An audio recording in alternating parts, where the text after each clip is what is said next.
It was bold, it was loud, and it was shaped like a flying triangle. The Avro Vulcan wasn't just one of Britain's most ambitious aircraft. It was a nuclear bomber built to terrify the Soviets at the height of the Cold War. This is the story of how a futuristic flying wing helped keep the balance of power during one of history's most dangerous standoffs. After World War II, Britain found itself in a dangerous new world, a world where atomic bombs decided wars and jet bombers delivered them.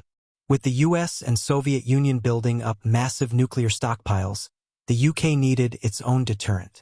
Enter the V-Force, a trio of strategic bombers built to carry Britain's nuclear arsenal. The most iconic of them all? The Avro Vulcan. Designed by Avro in the late 1940s, the Vulcan was unlike anything else. Its massive delta wing gave it incredible stability at high altitudes and made it one of the most agile bombers ever built. A bomber that could turn like a fighter. It was powered by 4 Rolls-Royce Olympus engines, the same power plant later used in the Concorde, giving the Vulcan a top speed of Mach 0.96 and a ceiling of 55,000 feet. It was designed to fly high and fast, dropping a single nuclear bomb deep behind enemy lines. For decades, the Vulcan was at the heart of Britain's nuclear deterrent. Always on standby, crews were trained to take off within minutes of an alert.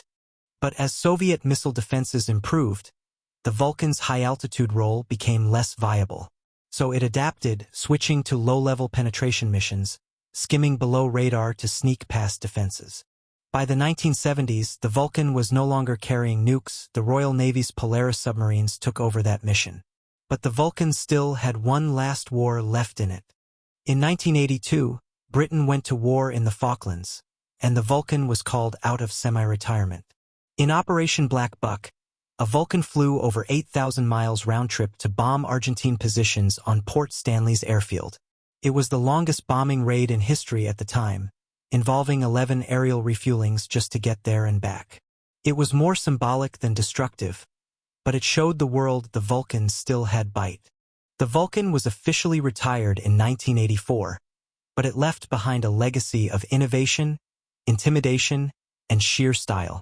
Its delta-wing shape and thunderous roar made it a crowd favorite at airshows, and for years, one was kept flying by volunteers as a tribute to British engineering. More than a bomber, the Vulcan became a symbol of Cold War resolve, of a nation's technological ambition, and of an era when the threat of total war hung in the balance.